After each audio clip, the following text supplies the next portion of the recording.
Uma cidade como São Paulo, grande centro, como em todo mundo, grandes desafios estão presentes. O desenvolvimento tecnológico e grandes indústrias atuando tremendamente no cenário econômico numa cidade como essa. Você vai ver não só as grandes performances acontecendo de alto padrão dentro dessas corporações, como também vamos ter a pobreza endêmica, pessoas buscando um espaço numa cidade tão grande como essa. Você vai ver a pobreza atropelando a riqueza, vamos ver a falta atropelando um consumo tremendo. E é nesse contexto que Deus coloca a Igreja Batista do Morumbi para ser bênção para as famílias da terra.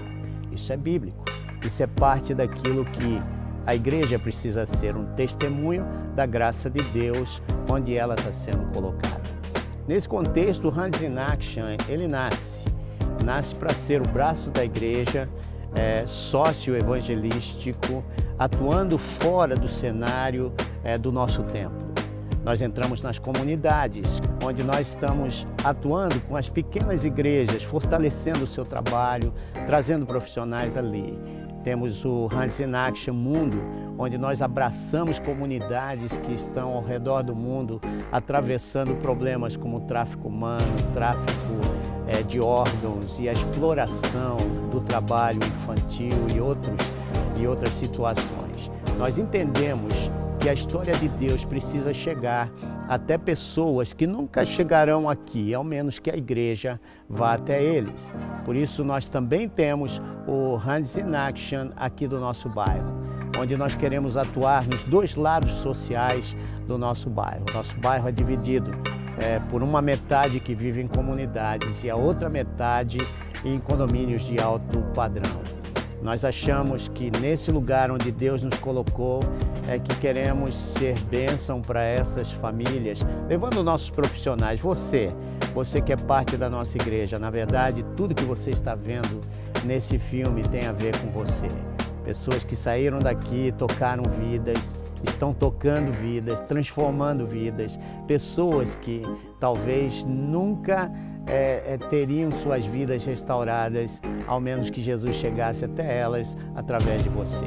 Então nós estamos aqui tentando te desafiar a ser parte do Hands in Action que está acontecendo através da sua igreja. Essa é a sua igreja, esse é o seu trabalho, é o meu trabalho de sermos bênção para todas as famílias que Deus nos coloca diante dos nossos olhos.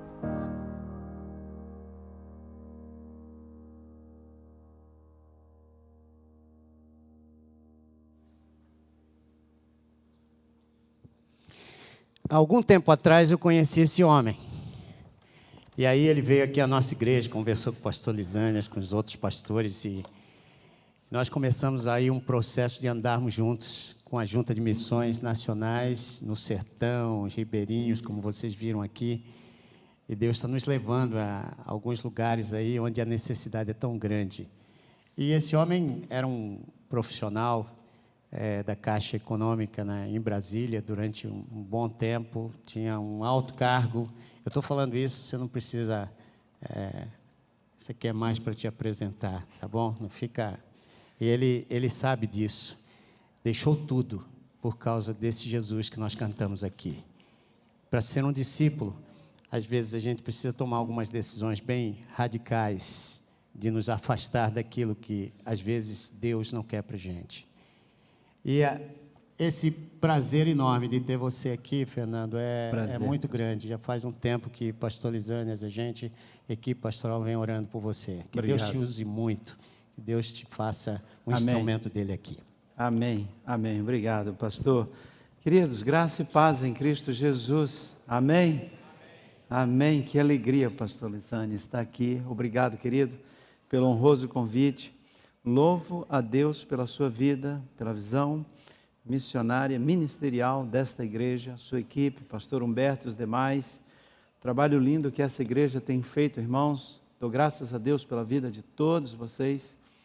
Agradeço com todo o meu coração essa equipe linda que foi para a Amazônia.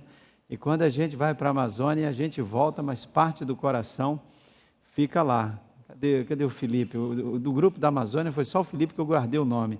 um pedacinho da gente fica lá, né, Felipe? O coração fica por lá e com vontade de voltar. A nossa gratidão a você que voou daqui a Manaus e embarcou lá. A primeira jornada foram 36 horas navegando pelo rio Amazonas, Rio Solimões, e para abençoar pessoas, visitar gente que não é vista, não é conhecida. Porque quando as ONGs internacionais falam de salvar a Amazônia, falam de salvar a biodiversidade, a floresta, os animais, o solo, os rios, mas não inclui as pessoas. As pessoas na Amazônia estão esquecidas. As pessoas na Amazônia, lugares que a gente precisa viajar 10 dias para chegar a pessoas que estão isoladas completamente e que não têm acesso ao básico do básico. Daí a nossa gratidão a você que foi, ao trabalho lindo que os irmãos têm feito aqui nas comunidades e também caminhando conosco lá no sertão. A nossa gratidão, pastor Humberto, o irmão tem ido lá ministrar aulas para os meninos na formação missionária. O pastor Lisânias agora está indo. Pastor, muito obrigado. Estamos vibrando e gostaríamos que mais pessoas da igreja nos ajudassem nessa capacitação, na formação de líderes locais, tanto no sertão quanto na Amazônia. Na Amazônia, esse programa de formação missionária e vários outros projetos que acontecem dentro do projeto maior, que é o Projeto Amazônia. A gente depende de muita mão de obra, gente que nos ajude na capacitação de líderes locais para abençoar estas pessoas. Eu, como disse o pastor Humberto, sou diretor da Junta de Missões Nacionais, é uma organização missionária dos batistas que existe há 111 anos. E nos últimos 11 anos eu tenho colocado minha vida nesse negócio. Na verdade, irmãos, eu perdi minha vida há algum tempo. Eu já morri faz tempo. Eu já não tenho mais projeto pessoal de vida, nem plano pessoal há muito tempo. Eu jovem, eu nasci lá eu ainda não estou pregando não, viu, irmãos? Não conta meu tempo aí não, viu, meu irmão? Por favor. Aquele relógio ali vai numa velocidade. Aí eu já estou mais à vontade, que eu preguei no primeiro culto aqui. Agora é outro auditório, né, pastor? É outra gente aqui. Vocês não me ouviram antes não, né? Não, então eu posso falar outras coisas aqui, tudo bem. Mas eu queria abrir meu coração com vocês nesses primeiros minutos. Daqui a pouco eu vou ler o texto bíblico aqui para a gente começar a mensagem de verdade. Mas eu nasci, queridos, lá no interior da Bahia. Alguém nasceu na Bahia aqui? Levanta a mão. Glória a Deus. Olha, pastor, alguém é neto de baiano, filho, primo, sobrinho, cunhado? Oh, aleluia. Estou em casa.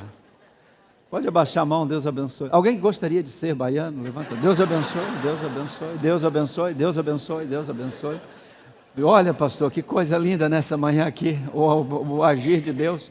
Após o culto, por favor, me procure, a gente vai começar esse discipulado para você se tornar um baiano, que é um povo muito especial. Onde você vai no mundo, você encontra baiano, é um negócio impressionante. Eu nasci na roça, eu nasci no sertão. Alguém nasceu na roça aqui, além de mim? Levanta a mão. Querido, você nasceu na roça? Você nasceu também na roça? Você qual é o seu nome? Amério. Você é da roça, cara. Eu nasci na roça. Meu pai tinha uma fazenda.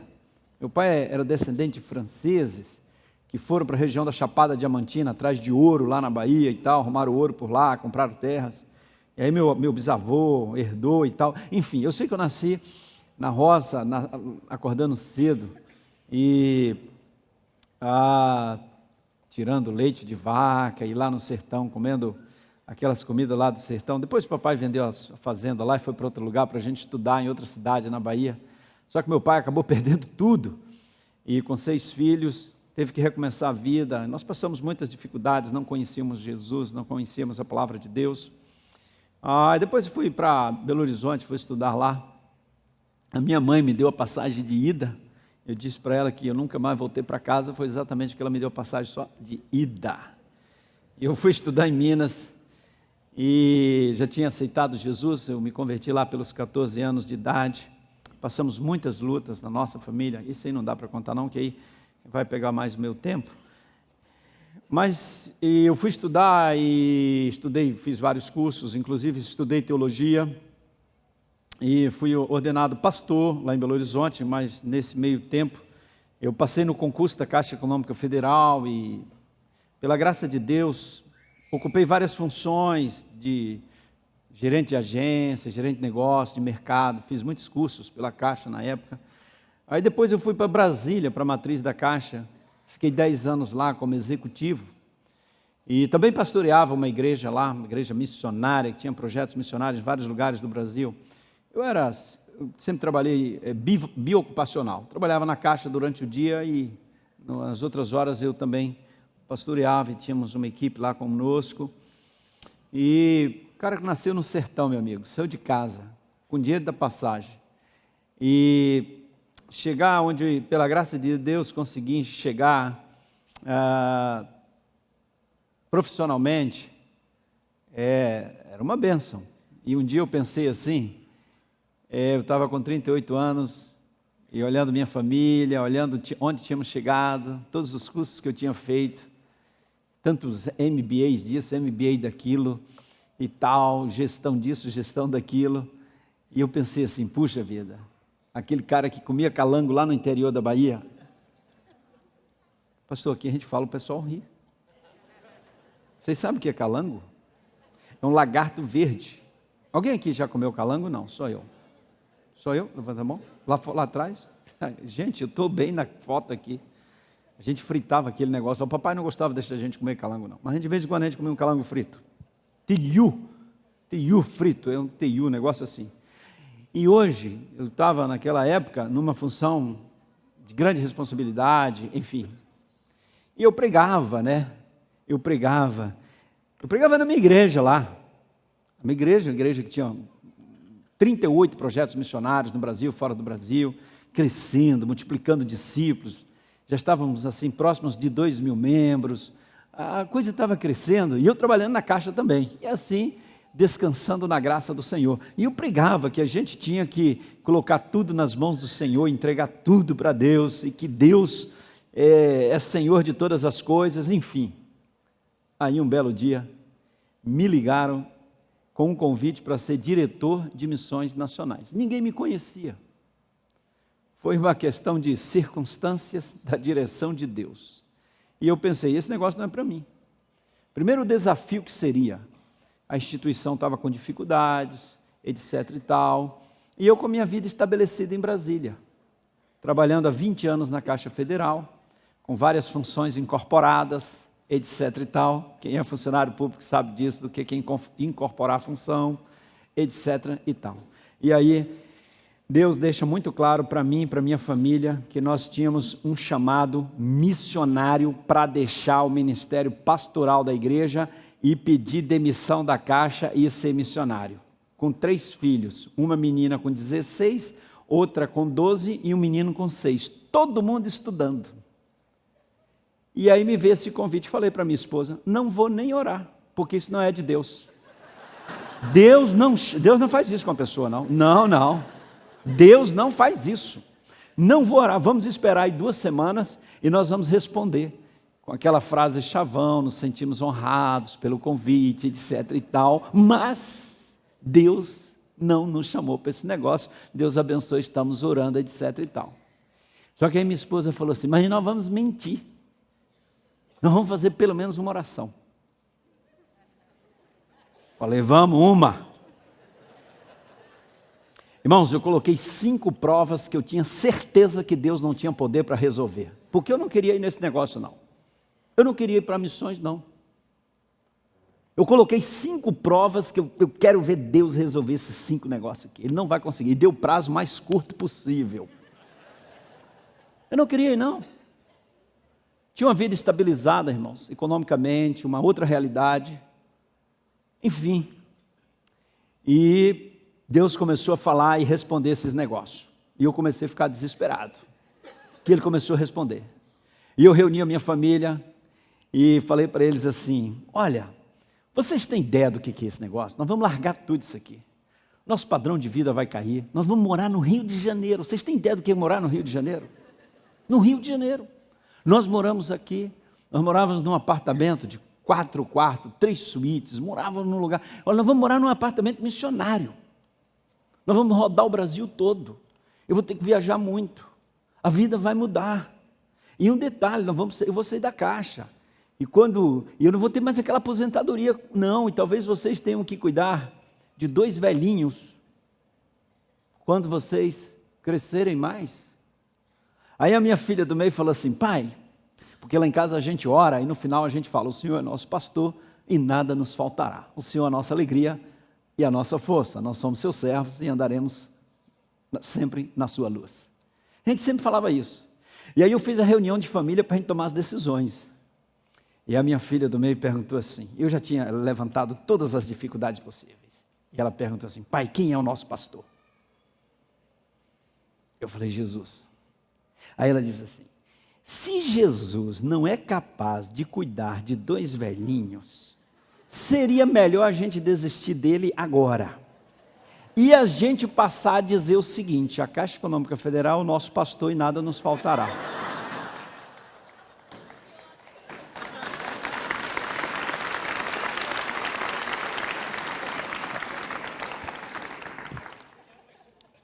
Doze anos. Ana Flávia, o nome dela, está com 23 agora.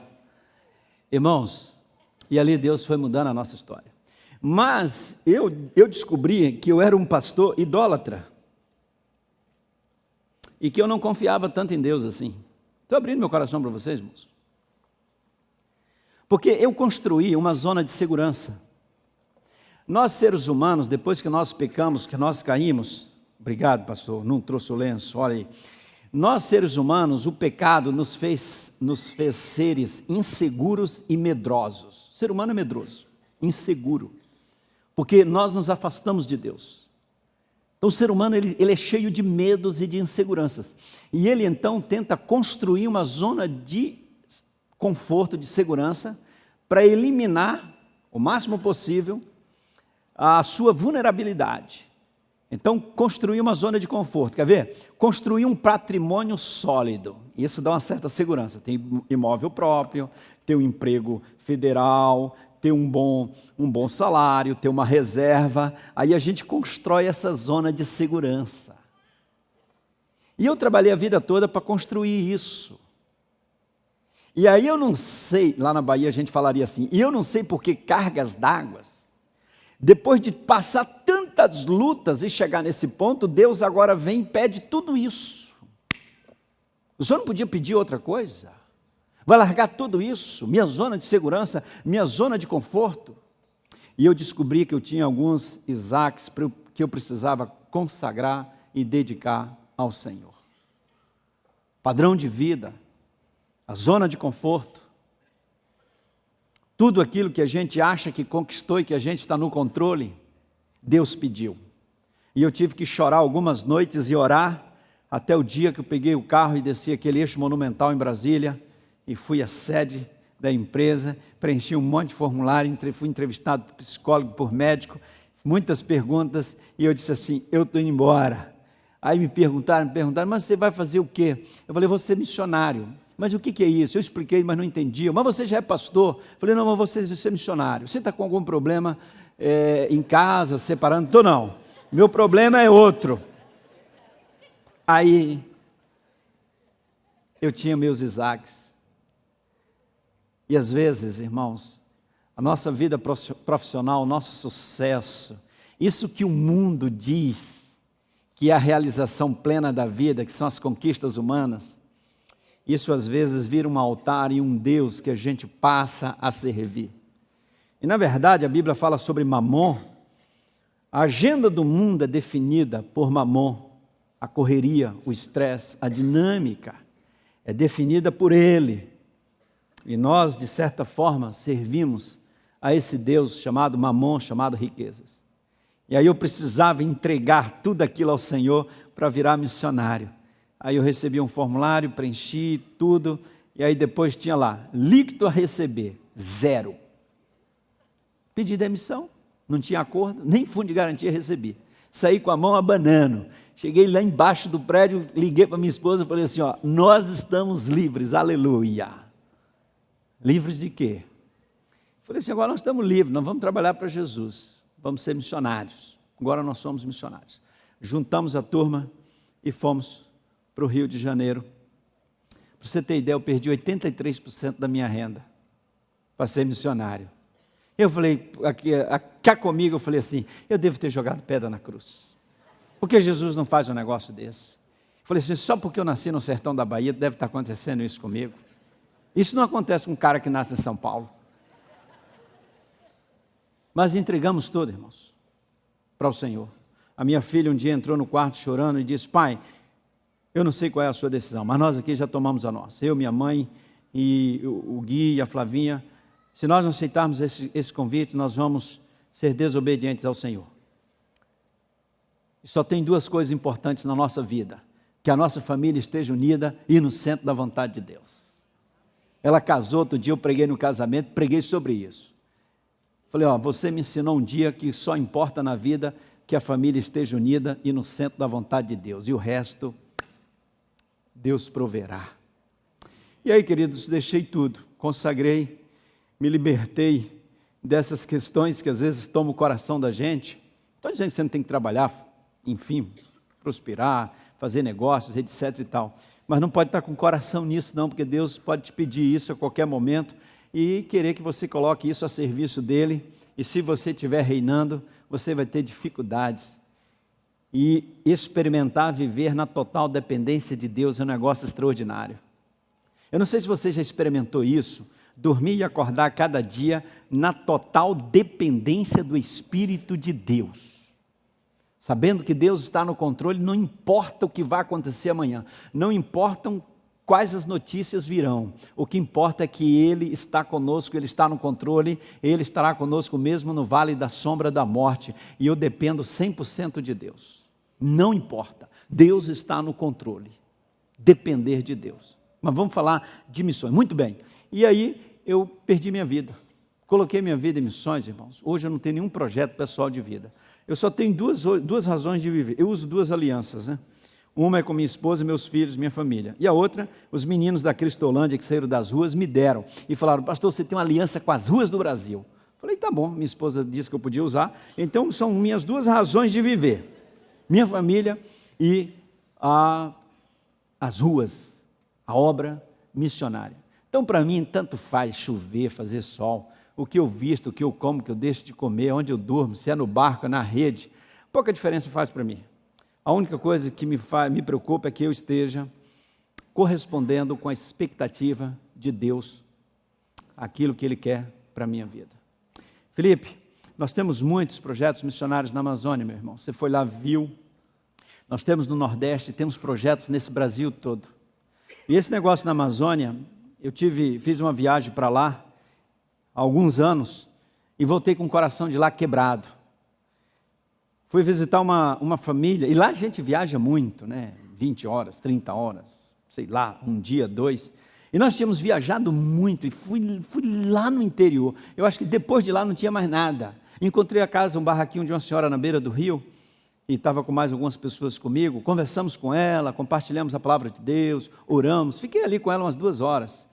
Aquela casinha de palafita, o marido tinha saído para pescar, e eu contei as histórias de Jesus para ela analfabeta, e no final eu perguntei se eu podia orar por ela, e ela falou assim, ora pastor, porque eu quero seguir Jesus. Eu falei assim, eu quero seguir Jesus mesmo? Eu quero seguir Jesus. Eu orei por ela, e depois ela perguntou assim, o senhor já está indo? E depois o senhor vai mandar alguém aqui para continuar contando essas histórias de Jesus para nós? Queridos, eu enchi os olhos de lágrimas, porque eu sabia que eu não tinha ninguém para mandar. Eu voltei dali com meu coração partido. Naquele mesmo período, andando por lá, eu tomei conhecimento de uma história naquele final de semana, que um pai colocou as 2 filhas no barco, uma com 9 anos, outra com 12 anos, e foi até um determinado local e entregou as 2 filhas num barco, para que elas passassem a noite com aqueles marinheiros por R$20. Uma de 9, outra de 12. Eu fiquei pensando, como é que essas meninas chegam no outro dia? O pai encosta o barco de novo, o barquinho deles, naquele outro barco grande, aí as meninas descem e um pai recebe as 2 filhas, uma de 9 e outra de 12, que passaram a noite com homens por R$20, para que aqueles R$20 fossem o sustento daquela família. Irmãos, isso não está certo não. Isso não está certo não. Eu tive depois um jantar lá com o juiz, com a promotora, eu contei essa história, compartilhei com eles, e aí um deixou assim entre linhas mais ou menos, é um pouco cultural. Eu falei assim, querido, cultural porque não é sua filha. Não vem falar isso comigo não, porque isso não está certo. Eu vou ter com o coração partido de lá, vendo aquelas crianças ribeirinhas, irmãos, todas as crianças têm cárie nas suas bocas. Por isso nós temos o programa de erradicação da cárie. Vocês que foram lá viram. Distribuímos escova, creme dental, 3, 4 vezes ao ano para aquelas comunidades. Cadastramos as crianças, temos equipamentos odontológicos lá e levamos equipes. Temos missionários dentistas que foram direto para lá. André e a Germana moram lá, deixaram tudo aqui em São Paulo, foram para lá, contratamos como missionários e eles cuidam daquelas crianças juntamente com outras pessoas. Vidas preciosas. E esse projeto, irmãos, tem mudado a vida de muita gente. Adquirimos uma área, construímos um centro de treinamento para formar líderes locais, para mudar a história daquelas comunidades. As crianças sendo cadastradas, levamos dentistas, então vão tratando aquelas crianças, e o nosso objetivo é, em 5 anos, erradicar a cárie, pelo menos com as crianças, nas comunidades onde nós estamos trabalhando. Isso é possível. Programa simples. Só precisa de gente colocar o coração. Ouvindo algumas mães conversarem, estavam no barco esperando o atendimento, e uma disse assim, lá em casa a gente não escova os dentes. A outra também disse que não. Aí uma disse assim, não, lá em casa a gente escova, lá somos 14, temos uma escova, mas todos os 14 usam. Aí começou a surgir o programa Novo Sorriso da Amazônia. Falei, gente, como é que pode um negócio desse? Coisas simples que nós, Igreja do Senhor Jesus, podemos abençoar e mudar a história desse país. E aí, pastor Lisânias, quando eu vejo a sua igreja aqui, meu irmão, sair essa turma para ir para lá, vocês, pastor Humberto, realmente eu não tenho palavras para agradecer, porque nós não damos conta disso tudo.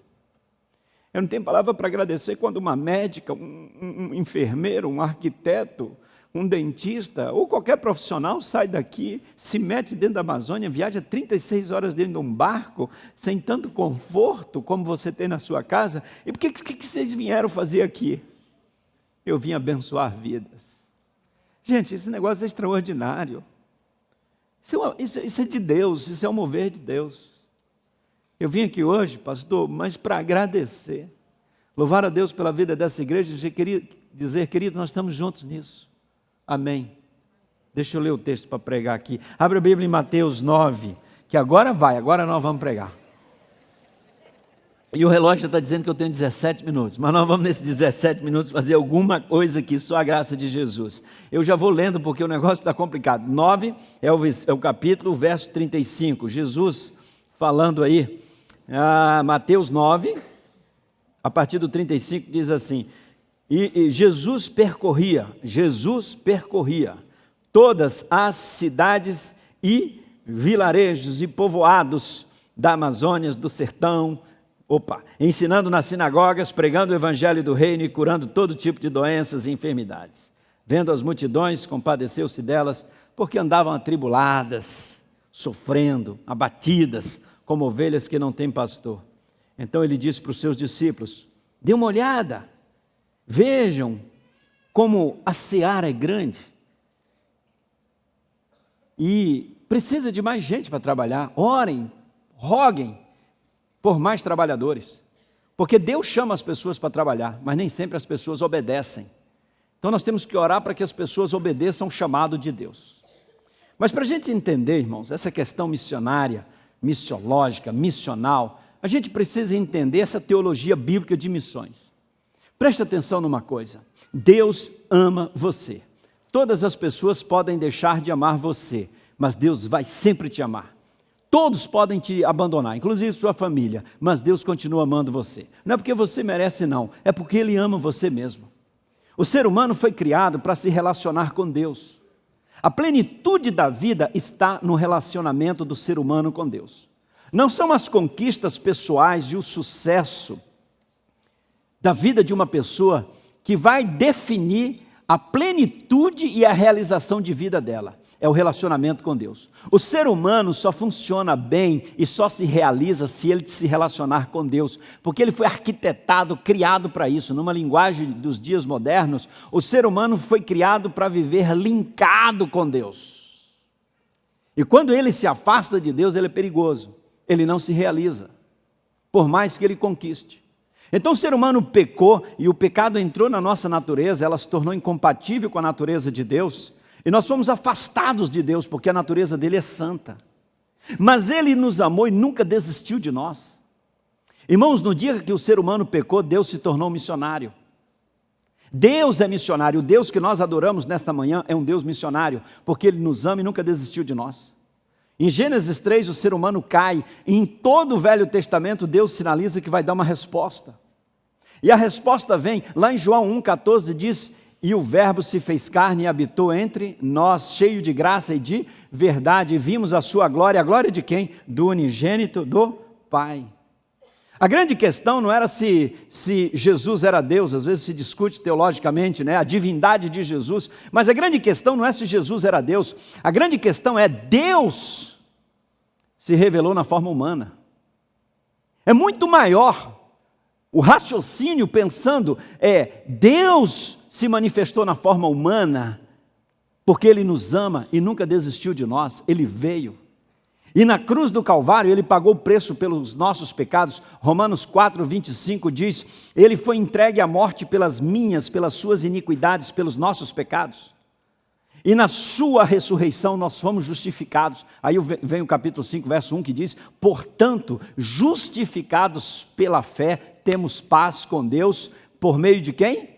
Do nosso Senhor Jesus Cristo. Nós fomos justificados. Temos agora paz com Deus, podemos nos relacionar com Deus. Jesus pagou o preço na cruz do Calvário pelos nossos pecados e agora em Cristo Jesus não há condenação para nós. E olha que coisa extraordinária, além dele ter pago o preço pelos seus pecados, escrito o seu nome no livro da vida, olha o que ele fez. Ele enviou o seu Espírito Santo para habitar em você. Meu irmão, olha aqui para mim, presta atenção no negócio. O irmão tem ideia do que significa o Deus Todo-Poderoso que criou os céus e a terra habitando em você? O onipotente, o glorioso Deus de Israel, que criou os céus e a terra, que abriu o mar vermelho, que as nações são como uma gota num balde para Ele, que tem domínio e poder sobre toda a natureza. Este Deus onipotente, onisciente, sabe onde Ele habita? Em você. Você é templo do Espírito dele, e o Espírito deste Deus testifica com o seu Espírito que você é filho de Deus. Porque se você não tem o Espírito de Deus, você não é dele, você não nasceu de novo. E é o Espírito dele que testifica com o nosso Espírito que nós somos filhos de Deus. Irmãos, o maior poder deste universo habita em você. O poder que habita em você é o poder de Deus, o poder do Espírito, o poder da palavra. Agora veja a questão. Ora, se o Deus que habita em mim é um Deus missionário, consequentemente eu sou o quê? Um missionário. Porque o missionário na história é Deus, quem está em missão é Deus. É Ele que veio buscar e salvar o que estava perdido. É Ele que nos ama, é Ele que quer alcançar os ribeirinhos, é Ele que quer alcançar lá na Índia aquelas pessoas, é Ele que quer alcançar no sertão, é Ele que quer alcançar todas as pessoas aqui do bairro, desse estado. Não sou eu, nem você que desejamos isso, mas é Deus que quer isso, tanto que Ele disse assim, como o Pai me enviou, eu vos envio. Então, na verdade, o missionário é Deus. Agora, se Ele habita em nós, consequentemente, nós somos missionários. Então, a questão da missão não é opcional, é um estilo de vida. Se você é cristão, se você é discípulo do Senhor Jesus, é inevitável, é natural que se o Espírito Santo lidera a sua vida, se a palavra de Deus lidera a sua vida, você está envolvido com a causa, com a missão do próprio Deus.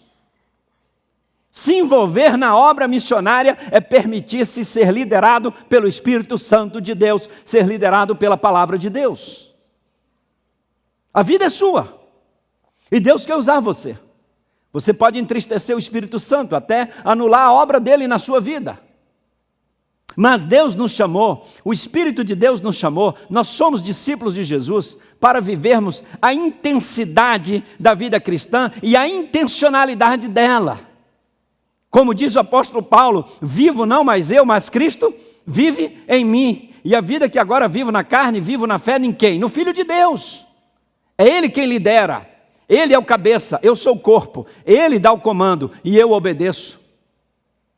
Então, a questão de missões, irmãos, não é se envolver com uma obra social, talvez como as empresas estão se envolvendo por uma questão de responsabilidade social, gerar uma imagem positiva, uma imagem de aceitação, de responsabilidade social, para que a sociedade reconheça e aquela empresa tenha, assim, mais clientes, e os clientes fiquem felizes por isso. Nós nos envolvemos com a causa, com a obra, não é por uma questão de responsabilidade social, é porque nós fomos tocados pela compaixão e somos movidos pela graça de Deus, pelo Espírito que nos lidera, pela palavra de Deus. Não é porque nós escolhemos, mas é porque nós obedecemos e nos submetemos ao Espírito do Deus maravilhoso que nos resgatou das trevas para a sua maravilhosa luz. E o maior poder deste Brasil não está em Brasília, não está com os empresários. O maior poder neste país, neste planeta, o maior poder no planeta Terra está em suas mãos, está em você, o Espírito de Deus que habita em você. Se acordar cada manhã e já acordar assim, olha, a misericórdia do Senhor já se renovou na minha vida nesta manhã, antes de eu me acordar, e isso acontece todo dia, o meu nome está escrito no livro da vida, os meus pecados foram todos perdoados, justificados, pagos na cruz do Calvário pelo sangue do Cordeiro, e o Espírito de Deus habita em mim, Ele está no controle, tanto faz viver ou morrer, eu sou de Jesus, e eu não estou preocupado com nada, porque quer vivamos, quer morramos, somos do Senhor, Ele está na liderança, Ele está no controle, e eu vou viver esse dia para a glória de Jesus. Amém. Uau! Ser cristão é maravilhoso. Seguir a Jesus é maravilhoso. Ser discípulo de Jesus não é praticar uma religião. Ser discípulo de Jesus é um estilo de vida. Ser discípulo de Jesus não é cultuar a Deus eventualmente uma vez ou duas por semana, quando nos reunimos num local como esse. Se nós somos templo do Espírito Santo, a nossa vida é um culto ao Senhor. 7 dias, 24 horas por dia. O templo é lugar da glória de Deus, da presença de Deus, da manifestação da graça de Deus. Então, se você diz, meu irmão, eu sou templo do Espírito Santo, então a sua vida é um culto ao Senhor. Se você é templo do Espírito, você é liderado pelo Espírito. Se você é templo do Espírito, você está submisso à palavra dele. E se você é templo do Espírito, você está na missão e você é liderado e tocado pela compaixão e pela graça de Deus. E inevitavelmente você vai se envolver nisto, não por uma escolha, mas por um estilo de vida. Missões não são escolhas. Missões não é um programa da igreja. Missões é um estilo de vida do cristão. Vou repetir. Missões não é um programa da igreja. Missões é o estilo de vida de alguém que tem o Espírito Santo de Deus. E se eu me permito ser dirigido pelo Espírito, inevitavelmente eu vou me envolver nisso. Se você não está envolvido nisso, só tem 2 explicações. Ou você não tem o Espírito Santo, ou você não obedece e não se permite ser liderado por Ele. Eu vou repetir. Aos 6 minutos e 37 segundos do segundo tempo, se você não está envolvido nesta obra, ou você não nasceu de novo e não tem o Espírito Santo, e você está morto espiritualmente, pode praticar todas as religiões do mundo, mas você está morto espiritualmente, ou você não permite que o Espírito Santo lidere nem se submete à palavra dele. Porque na essência do cristianismo, da vida cristã, todos nós somos discípulos, todos nós somos missionários e todos nós estamos no processo de multiplicação de discípulos. Você está investindo sua vida na vida de outra pessoa para multiplicar discípulos? Aqui, onde você está, na sua empresa, no seu trabalho, na sua escola? Porque se você deixar o Espírito Santo trabalhar em você, isso acontece naturalmente. Amém? Agora, eu tenho que voltar ao texto aqui, né? Qual foi o texto mesmo que eu li? Vocês já esqueceram? Mateus. E percorria as aldeias, vilarejos. Mas quem é que percorria? Era um profeta? Era um líder revolucionário? Não! Quem percorria era Deus. Era o próprio Deus, o Yahvé, Jeová, Todo-Poderoso, que criou os céus e a terra. Era Ele que desceu na forma humana e percorria as cidades. Era Jesus. E Jesus, irmãos, é problema. Amém? Eu vou lhe explicar. Eu tenho que consertar isso aqui, porque senão vai ficar ruim como pastor aqui, ainda mais esse negócio está sendo filmado ali. Alguém aparecer aqui para dizer que Jesus é problema? Porque a gente sempre vê Jesus como solução, amém? E é verdade, Jesus é solução. A gente quer Jesus A gente vai viajar, as pessoas ficam com medo, né? E falam assim, ô Jesus, vem comigo. Aí quer que Jesus viaje de avião com a gente, quer que Jesus viaje para a Amazônia com a gente, esse barco, será que ele não vai afundar? Quer que Jesus viaje para a gente, para tudo até lugar. Porque a gente tem medo. E às vezes muitas pessoas estão orando mais pelo medo do que pelo relacionamento com Deus. Você sabe que na nossa cultura, isso não estava na mensagem, você sabe que na cultura latina, na cultura brasileira, o medo é o que nos motiva a buscar mais a Deus, e na verdade o que deveria motivar a gente para buscar mais a Deus é porque nós amamos a Deus, não deveria ser o medo? Aí o cara vai viajar de carro ali, está com medo de ter um acidente, aí ora. Se fosse ficar em casa, não ia orar. Vai fazer uma cirurgia e tal, aí pede um monte de gente para orar, porque tem medo de morrer lá na sala de cirurgia. Se não fosse fazer, não orava, não buscava a Deus. Às vezes a gente busca mais a Deus por medo do que por amor. É a nossa cultura. Tem medo. Irmãos, não temas, Ele está no controle. Descansa no Senhor. E busque a Deus não pelo medo de alguma coisa da vida. Ore também, não estou dizendo que não é para você orar, não, ora mesmo. Tem pessoas que entram no elevador, ora porque já tem medo do elevador fechar e não abrir. Ora mesmo, porque isso ajuda você a resolver esse negócio do medo. Agora, busque a Deus porque você o ama estar na presença dEle, a intimidade, é relacionamento. Deus nos chamou não para praticar uma religião, mas para ter relacionamento com Ele.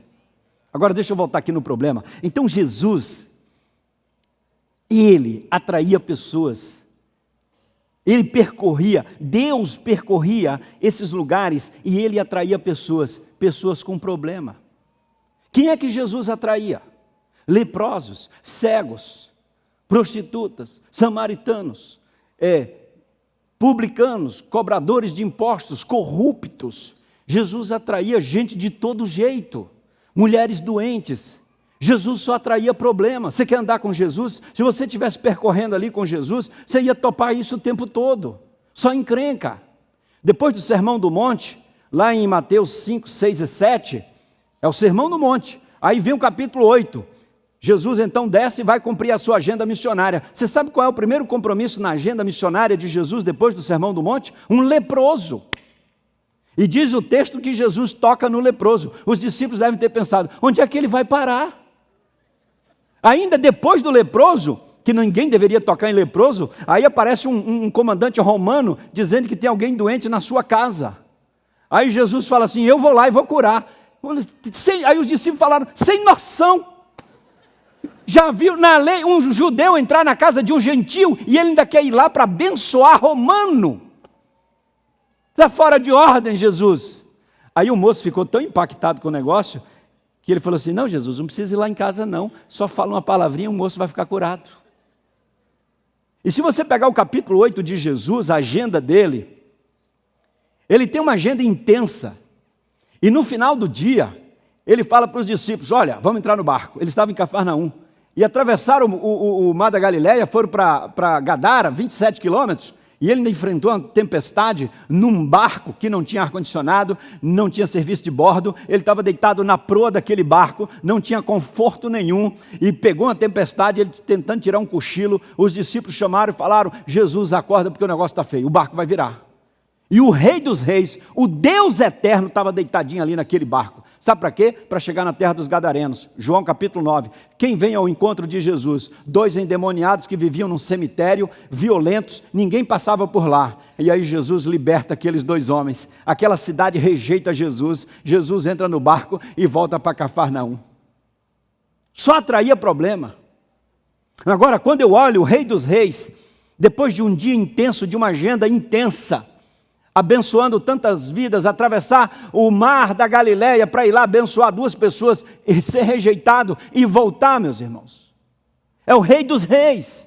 Aí depois você pode continuar o capítulo 9, a agenda intensa dele. E o texto que eu li é o finalzinho dessa agenda. Veio primeiro o sermão, depois a agenda dele, a agenda missional dele, e em seguida vem o capítulo 10 de Romanos, que ele chama todo mundo e diz, agora vocês vão, agora é com vocês. Se eu habito em vocês, vocês vão atrair pessoas. Meu irmão, se Jesus habita em você, amém? Então você atrai pessoas com problema. Aí que está o negócio. É que a gente quer um estilo de vida sem problema. Eu quero uma zona de conforto, meu irmão. Eu não quero problema. Senhor, resolve todos os meus problemas. E hoje eu já nem estou orando mais assim. Senhor Jesus, manda o que vier. O que importa é que o Senhor está comigo. Porque eu sozinho não vou não. Agora vem que a gente vai. Aí eu encontro às vezes o cara fala, pastor, eu passei 20 anos no presídio, estou vivendo na rua, na Cracolândia agora e tal. Me dá uma oportunidade, me leva com você. Eu vou levar para onde, meu irmão? Ele falou, me leva, me dá tem compaixão de mim. E aí a gente abençoa. Jesus habita em você, você atrai pessoas. A igreja do Senhor Jesus, se ela não atrai pessoas, ela tem algum problema. Agora, por que Jesus atraía pessoas? Primeiro, ele tratava as pessoas com compaixão. Sempre, você vai encontrar, e Jesus movido de compaixão. Tinha um monte de faminto lá, e Jesus movido de compaixão, abençoa aquele pessoal. Jesus era tocado de compaixão por aquelas pessoas. Queriam apedrejar uma mulher, Jesus cheio de compaixão, abençoa aquela mulher. Cegos em Jericó gritando, Jesus, filho de Davi, tem? Da gente aqui, e Jesus, e os discípulos, não rapaz, está atrapalhando. Não está atrapalhando, deixa chegar perto de mim, porque eu vim buscar e salvar o que estava perdido. Presta atenção, o Senhor Jesus que habita em você veio buscar e salvar o que estava perdido, e Ele atrai pessoas com problema. Segunda coisa, por que Jesus atraía pessoas? Porque Ele ministrava graça na vida das pessoas. Não era pelo que as pessoas faziam, ou porque o que elas estavam enfrentando. Jesus abençoava as pessoas independentemente se elas mereciam ou não. Pegou um cego de nascença lá, curou o rapaz. Que coisa, irmãos. Restaurou aquela vida daquele rapaz, capítulo 9 de João. O pessoal questiona, o rapaz diz assim, olha, eu não quero nem saber se ele é profeta, se é de Deus ou não. O que importa é que eu era cego e agora eu vejo. Ele me restaurou com a graça. Então Jesus atraía pessoas porque ele tinha compaixão e era movido pela graça. Terceira coisa, é porque Jesus manifestava o poder de Deus na vida dessas pessoas. Quando as pessoas tinham contato com Jesus, a vida era transformada. Jesus não fazia obra de caridade, Jesus transformava vidas. Ouviu? Jesus não fazia obra de caridade, Jesus transformava vidas. Com compaixão, tocado pela compaixão, ministrando a graça e o poder de Deus. Olha aqui, o Espírito Santo habita em você, a palavra de Deus também. Você recebeu autoridade e foi enviado para manifestar compaixão, a graça e o poder de Deus na vida das pessoas. E para isso, você precisa estar cheio do Espírito Santo. Isso é para gente espiritual, como esses meninos já estão subindo ali para tocar e sinalizar. O seu tempo acabou. E assim funciona.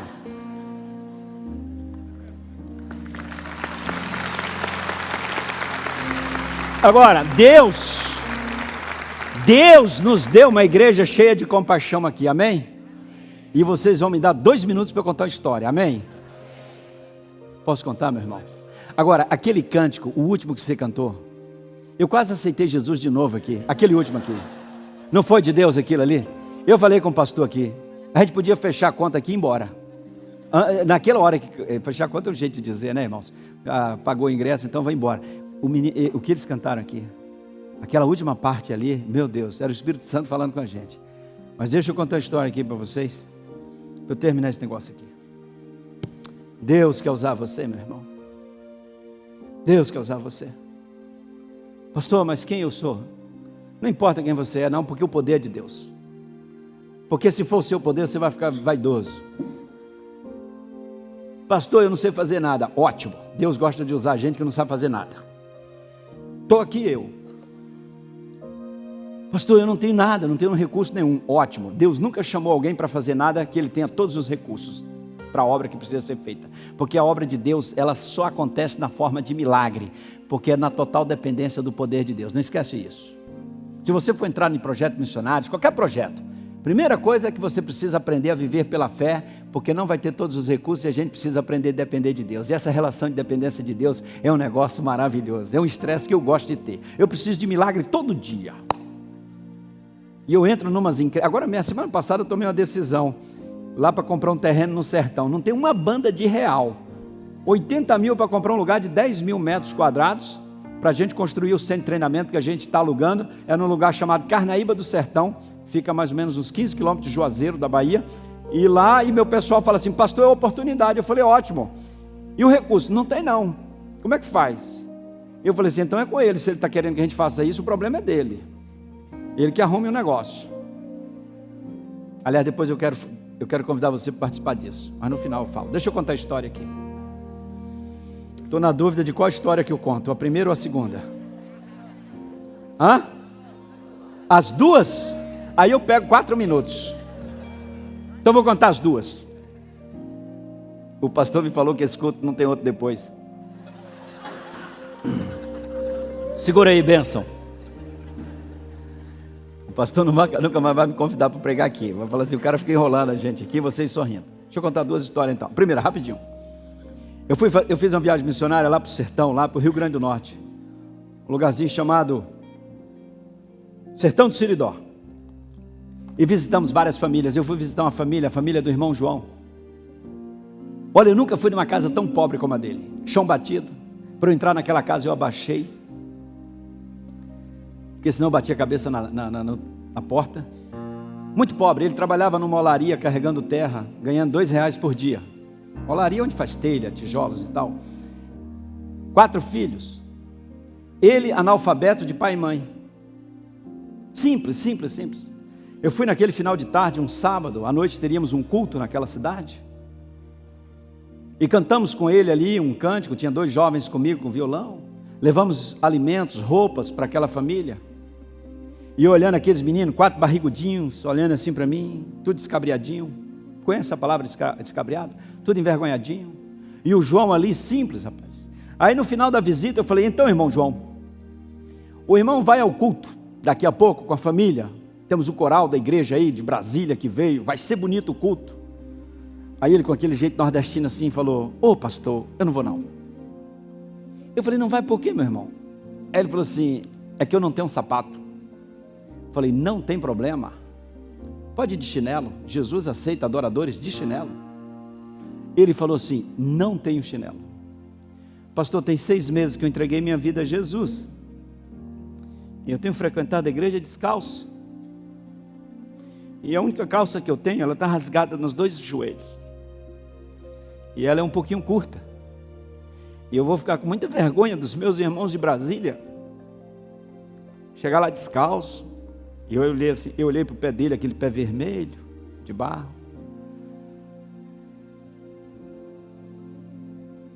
Aí entrou uma ideia na minha cabeça que não era minha não. Eu tenho certeza que eu não ia pensar aquilo nunca. Uma ideia entrou assim na minha cabeça. Dá o seu tênis para ele. E aí eu pensei comigo, não posso, jamais. Há 1 mês, eu tinha viajado aos Estados Unidos a trabalho, passei 2 dias em Nova York lá, e eu queria muito comprar um tênis de couro, que não tinha aqui no Brasil, e eu paguei parece que uns quase $300 nele, porque o bicho era de marca, e o dólar da Areste estava uns 3 e alguma coisa, e eu estava usando o tênis pela 2ª vez. Você acha que eu ia pensar em dar esse tênis para esse cara? Nunca! Por isso que essa ideia entrou aqui, eu não sei de onde ela veio. Dá o seu tênis para ele. Eu falei, não posso, é de Nova York. Me ajuda! Mas Deus é bom. E Ele nos dá inteligência, e o cérebro já raciocinou. Como vamos nos livrar disso? Simples. É só perguntar o número que ele calça. Não bate com o seu, você está livre. Glória a Deus. Deus é bom, meu irmão. Aí eu perguntei para ele assim, irmão João, que número você calça? Ele olhou para o pé e disse para mim assim, eu não sei pastor, eu nunca usei um sapato. Aquela luzinha lá dentro de mim falou assim, o número é igual ao seu, dá o seu tênis para ele. Eu entrei numa enrascada e eu não tinha saída. E sabe quando o Espírito Santo pega você? Aí ele vai quebrando suas forças. Você tenta, mas não dá, e o seu coração começa a derreter. Aí eu enfiei o pé assim, um dedo no outro assim do tênis, e dei o tênis para ele. Depois um irmão comprou uma sandália havaiana para mim numa barraca lá, e à noite eu dirigi o culto de sandália havaiana. Mas irmãos, eu estou contando essa história, não é para dizer que eu dei o tênis para ele não. Eu não fiz mais do que a minha obrigação. O João era membro da minha igreja. Eu pastoreando em Brasília, ele era da frente missionária nossa lá. Tinha um membro da minha igreja frequentando a igreja descalço. E aquele tênis no meu pé não passava de vaidade. Porque se a gente depende do que calça ou do que veste para ser alguma coisa, é muita mediocridade. Não é o que nós calçamos ou vestimos ou o que temos que nos faz abençoados. É o que nós somos em Cristo Jesus que nos faz abençoados. Não tem essa ilusão. Lá em casa eu tinha outros tênis, eu tinha outros sapatos, e aquilo no meu pé não passava de vaidade, aquilo não combina com Jesus. Tira esse negócio do seu pé que vai ficar melhor no pé do João do que no teu. Aí Deus me libertou desse negócio. O João me deu uma aula de vida cristã, eu fiz mestrado de vida cristã num barraco, e o professor era analfabeto, lá no sertão. Mas estou contando a história, irmãos, não é porque eu dei o tênis para ele, não. É o seguinte, ainda vem a razão da história. Na casa de um cidadão que ganhava R$2 por dia, analfabeto, uma tapera, sem energia elétrica, significa que não tem fogão, não tem geladeira, não tem micro-ondas, não tem lava-louça, não tem outras máquinas de lavar, essa montoeira de coisa que tem com energia elétrica. Eu pensei comigo, será que esse cara é feliz? 4 filhos, analfabeto, ganhando R$2 por dia. Será que um cara desse é feliz? Eu pensei comigo, sem chance. Aí eu perguntei para ele, João, você é feliz? Irmãos, fim de tarde, 5 e pouca da tarde, aquele sol vermelho do Nordeste entrando naquela casa. Aquele homem estava o tempo todo de cabeça baixa, com vergonha. E teve uma hora que ele disse, pastor, eu não posso nem te dar um copo d'água, porque o pote está rachado. Aí eu perguntei, você é feliz, João? Ele levantou a cabeça, irmãos, olhou nos meus olhos, e ele disse, pastor, eu sou o homem mais feliz da face da terra. Desculpa, irmão, chorar, eu me emociono, essa história marcou minha vida. Pastor, eu sou o homem mais feliz da face da terra, porque depois que Jesus Cristo entrou no meu coração, na minha vida, e na vida da minha mulher, Jesus veio morar aqui em casa, com as famílias, com as crianças. Jesus, pastor, o Senhor está visitando o homem e a família mais feliz da face da terra. O nosso barraquinho é simples, mas Jesus mora aqui, pastor. O Rei dos Reis vive aqui. E a nossa família é feliz, pastor. Eu não tenho um tênis para ir na igreja, eu vou descalço, mas nós somos felizes, porque nós somos de Jesus. Pastor, eu nunca fui num shopping, mas eu já fui no Santo dos Santos. Pastor, eu nunca tomei Coca-Cola, mas já bebi da água da vida. Eu nunca comi um sanduíche do McDonald's, mas eu já comi do pão da vida, pastor. Pastor, minha casa é muito simples, minha família é muito simples, não tem nada. Eu não tenho uma calça de marca para ir à igreja, mas as minhas vestes já foram lavadas no sangue do Cordeiro. Eu não tenho, pastor, absolutamente nada na vida. Eu não tenho nada. Eu não tenho nada. A minha casa é simples, mas eu sou de Jesus.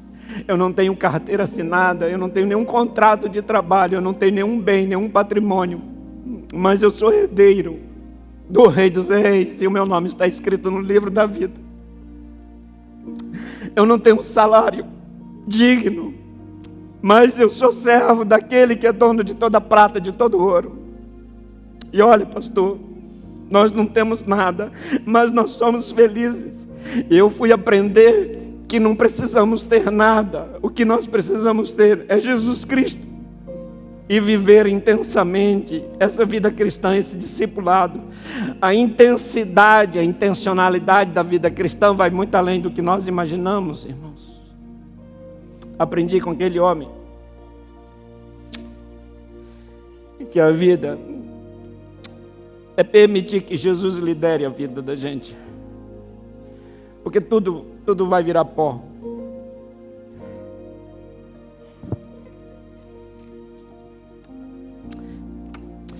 O João estudou. O João hoje é plantador de igreja no sertão. Líder de louvor. Outro dia me mandou um recado para eu passar lá para tomar um café com ele. Aí eu disse, eu vou lá, mas eu tenho que levar um tênis para você. Não tem mais história não, irmãos, para contar. A história para contar é você que vai contar. E é a sua história. Que história você tem para contar? Abaixa a sua cabeça. Para orar ao Senhor. Eu falei desse desafio de construir um centro de treinamento lá no sertão. A compra de um terreno por 80 mil. E a construção. Um ato de fé. Eu não estou pedindo dinheiro para você não. Mas se Deus tocar no seu coração e você quiser entrar nisso, fala comigo depois do culto. Eu vou dar meu cartão para você, você faz contato comigo. E junto com a igreja, com o pastor Humberto, nós vamos orientar você a participar disso. Mas só entra nisso se Deus te chamar para entrar nisso. Participar dessa obra lá no sertão. Mas eu queria orar com você nesse momento. Quantas pessoas aqui têm um chamado missionário? Quantos aqui têm um chamado missionário? E vão obedecer esse chamado? Levanta a mão. Pastor, Deus tem um chamado missionário para mim. Eu queria que você saísse do seu lugar e viesse à frente para a gente orar. Canta a minha voz, aquele cântico lindo que você cantou, a última. Sai do seu lugar, meu irmão, vem aqui para a gente orar. Pastor, eu tenho um chamado missionário. Eu vou ir na frente. Eu quero ser liderado pelo Espírito Santo. Mesmo, pastor, eu não tenho um chamado missionário não. Gente, não tem como não ter um chamado missionário. Todos nós temos um chamado missionário. Mas Deus tem um chamado missionário especial para mim. E eu quero ser liderado pelo Espírito Santo. Sai desse lugar, eu quero orar com vocês. Pastor, eu não sei o que é que Deus vai fazer comigo não. Nem eu. Eu não tenho nada, eu não sou nada. Ótimo.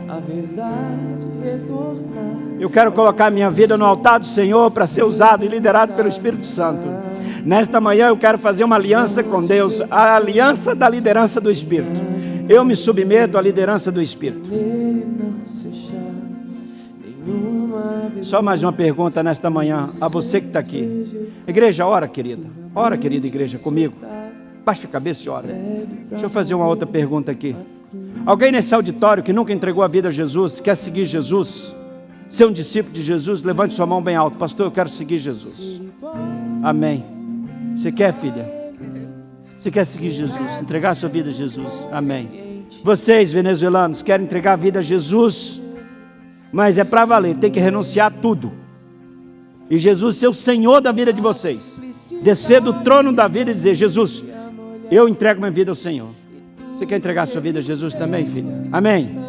Alguém mais nesse auditório? Levanta a mão assim, pastor, eu quero entregar minha vida a Jesus. O senhor aí, o senhor quer entregar sua vida a Jesus? O senhor está de óculos? Mas tem que renunciar e seguir Jesus de verdade. O senhor topa? Então o senhor pode ficar de pé. Igreja, fica tranquila. Oração. Como é seu nome? Roberto. Então diz assim para mim, pastor, eu quero seguir Jesus. Amém. Alguém perto do Roberto chega ali e dá um abraço nele e ora com ele. E traz o Roberto aqui na frente que eu quero dar um abraço com ele. Alguém mais? Você estava na UTI, está aqui. Deus é maravilhoso, Deus te abençoe. Alguém mais quer entregar sua vida a Jesus nesta manhã aqui? Levanta a mão assim, bem alto. Você, chefe, de boné, você torce para que time? Quem? São Paulo, é mais fácil. Você tem certeza? Quer ser discípulo de Jesus? Então fala assim para mim, pastor, eu me rendo. Eu quero seguir Jesus. Amém. Alguém vai junto dele ali, dá um abraço, traz ele aqui na frente para a gente orar. Mais alguém quer entregar sua vida a Jesus nesta manhã aqui? O senhor tem certeza da Adidas aí? Mas não é brincadeira não. É para valer, é para renunciar e dizer, eu quero Jesus como meu Salvador, eu me rendo. Então o senhor sai do seu lugar com as duas mãos levantadas assim, dizendo, eu me rendo, e vem aqui à frente. Me dá um abraço, dizer que o senhor se rende a Jesus. Mais alguém quer entregar sua vida a Jesus nesta manhã? Levante sua mão bem alto. A senhora quer? A senhora tem certeza disso? A senhora não vai tomar uma decisão meio lá, meio cá. O senhor quer seguir Jesus mesmo? Então dá um abraço, ora com ela aí, amém. Ô Adidas, vem cá, me dá um abraço. Você vem assim, rapaz, olha, de braço levantado, dizendo, eu me rendo a Jesus. Alguém mais quer entregar a sua vida a Jesus nesta manhã aqui? Levante sua mão meio alta aqui. Amém, Deus abençoe. O que é que o senhor está com as duas mãos levantadas? O senhor quer entregar a vida a Jesus, mas tem que renunciar a tudo e Jesus vai ser Senhor da sua vida. É isso que o senhor quer? Então levanta a mão e vem com as duas mãos levantadas assim, rendido. Eu me rendo a Jesus. Aleluia. Cadê o Adidas? Vem cá, cara. Vem cá. Como é seu nome? Evandro. Pastor, o culto já ficou meio bagunçado aqui, viu? Tem um microfone assim. Ô Evandro, você se rende a Jesus? Me rendo. Então fala ali para aquele pastor ali, ó. Humberto ali, ó. Fala ali com o Humberto. Pastor Humberto. Pastor Humberto. Quero ouvir aqui. Aqui. Porque esse negócio de ser crente é para valer. Pastor Humberto. Pastor Humberto. Eu. Fala seu nome. Evandro. Me rendo a Jesus. Me rendo a Jesus. A partir de hoje. A partir de hoje. Jesus é o meu Senhor. Jesus é o meu Senhor. E o meu Salvador. E o meu Salvador. Amém. Amém. Fica aqui. Estou rendo, vem cá. Amém. Como é seu nome? E você quer entregar sua vida a Jesus? Quero sim. Então fala assim, fala aí. Eu quero entregar minha vida a Jesus. Eu quero entregar minha vida a Jesus. Amém. Você já viu que o que o pregador passa? Todo mundo olhando pra gente aqui? Pois é. A encrenca que ia ficar aqui, Pois é. só a graça de Deus. Pra gente encerrar, alguém mais quer entregar sua vida a Jesus? Levante sua mão bem alta assim. Pastor, eu quero entregar minha vida a Jesus. Mais alguém? Mais alguém? Eu quero orar com você nesse momento. Se você quer participar dessa obra lá no sertão comigo, nessa encrenca que Deus me botou a semana passada, que eu já decidi e é problema dele, você fala comigo depois do culto e eu te dou a direção, como é que a gente vai fazer, tá bom? Igreja, vamos ficar de pé, que a hora já foi, pra gente orar.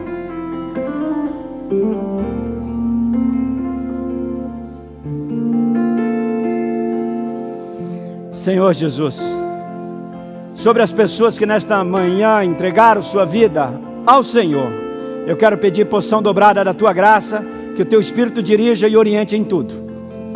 Livra-os, liberta-os, e que o nome dessas pessoas sejam escritos no livro da vida. Cobre-as com o Teu sangue, e os que vieram à frente, ó Pai, com as suas vidas sendo consagradas e dedicadas à obra missionária. Sobre eles eu peço 3 coisas: porção dobrada da Tua graça, que sejam cheios do Teu Espírito, e que por meio deles milhões e milhões de pessoas sejam abençoadas. Em nome de Jesus, amém e amém.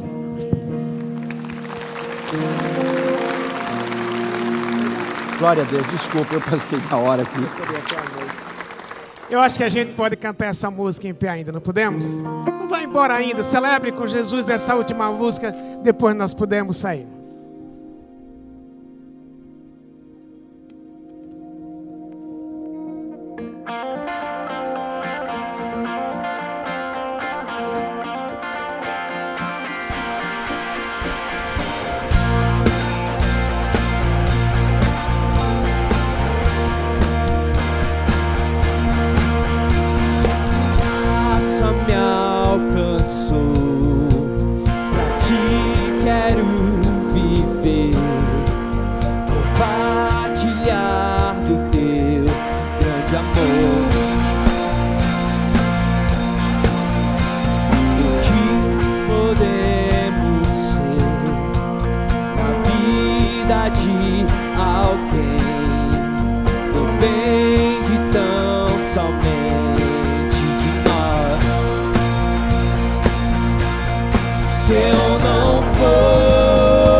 Jesus voltará.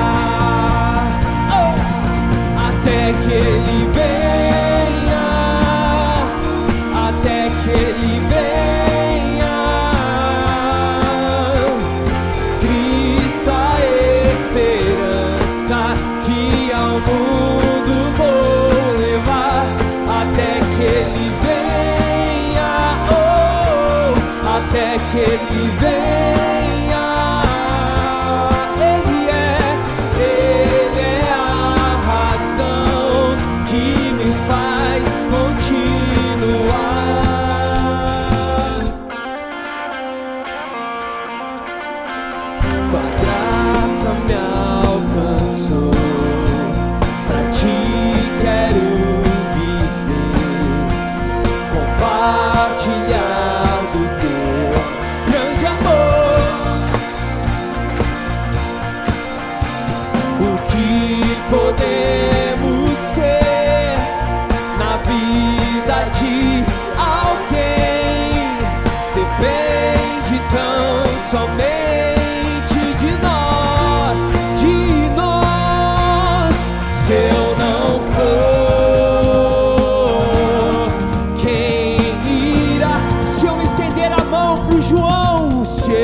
Hoje, entre os dois cultos, um casal me procurou, me segurou ali na porta e disse: a primeira vez que eu vim nesta igreja foi depois do carnaval, domingo depois do carnaval, que vocês falaram sobre acolhimento.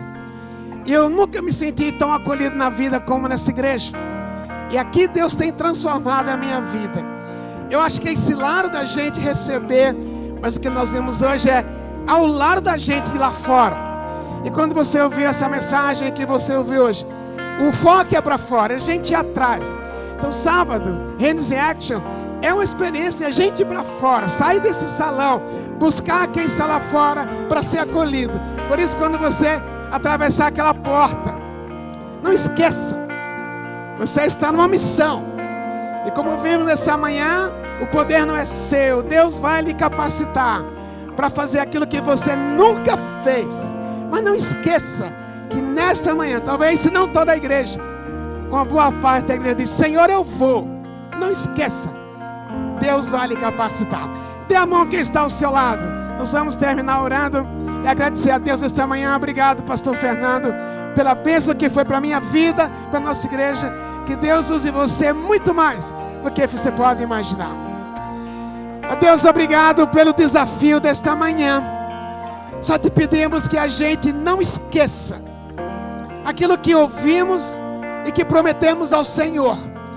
Te agradecemos porque houve festa no céu por aquelas pessoas que disseram: eu vou te seguir, Jesus, como meu Salvador. E nós te pedimos que a gente, ao atravessar aquela porta de saída, a gente não esqueça, a gente está numa missão que o Senhor nos deu e nos capacite para cumpri-la. Por isso oramos dizendo que a graça do Senhor Jesus Cristo, que o amor de Deus, nosso Pai, que nos amou infinitamente, e que o poder do Espírito Santo nos capacite para cumprir essa missão que Ele nos deu, hoje e para todos sempre. Amém. Que Deus abençoe vocês. Até domingo, se assim Deus quiser.